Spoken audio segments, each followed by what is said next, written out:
Pendant des siècles, les femmes ont accepté de ne plus pouvoir respirer correctement, juste pour pouvoir correspondre à l'idéal de beauté des hommes. Le corset apparaît en Europe pendant la Renaissance, d'abord appelé corps à baleine. Son but est simple, sculpter le corps féminin selon les critères de beauté de l'époque. À cette époque, pour les hommes, il fallait une taille fine, une posture bien droite et un corps en sablier.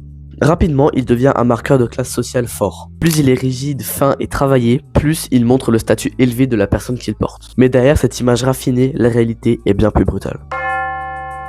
Les corsets étaient souvent serrés à l'extrême, ce qu'on appelle aujourd'hui le tight lacing. Et les résultats pour les femmes étaient catastrophiques. Respiration difficile, les organes au niveau du ventre étaient complètement compressés et parfois même se déplaçaient sous l'effet de la courbure du corset. Et pour couronner le tout, des malaises étaient très fréquents en raison de la compression de la cage thoracique. Tellement le corset était serré à l'extrême, certaines femmes ne pouvaient même pas se baisser ou courir. Aller aux toilettes devenait un enfer. Le corset devient alors un symbole de contrainte, de domination. Presque une cage imposée qui fait partie du corps féminin de l'époque. Au début du XXe siècle, tout change. Les mentalités évoluent et les femmes commencent à rejeter ces normes débiles et oppressives. Des grandes créatrices de l'époque comme Coco Chanel commencent à révolutionner la mode, en proposant des vêtements plus simples et plus confortables. Le corset disparaît progressivement, laissant place à des silhouettes et des vêtements plus naturels et bien plus libres. Aujourd'hui, le corset fait son grand retour, mais sous une toute autre forme. Il n'est plus imposé, il est choisi. Maintenant, il est porté comme un haut ou un accessoire au-dessus de ses tenues. Il n'est plus du tout utilisé comme avant. À présent, le corset reste encore très serré, mais pas au point de sculpter une taille de 20 cm de diamètre. On se rend pas bien compte, mais 20 cm,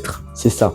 Imaginez une seule seconde la souffrance que ces femmes devaient ressentir. De plus, les corsets de nos jours mettent en valeur la silhouette et peuvent améliorer la posture sans pour autant détruire le corps. Mais attention, certaines femmes le portent encore bien trop serré et il représente encore des dangers. Malheureusement, actuellement, le corset reste un symbole d'une grande oppression sociale de l'époque. Dites-moi ce que vous en pensez en commentaire et si vous trouvez normal que la mode des femmes de l'époque était tellement oppressante pour des critères de beauté. Sur ce, je te laisse t'abonner et je te dis à la semaine prochaine. Mets-moi dans les commentaires des idées de Nick Labode pour les prochains épisodes. C'est ciao.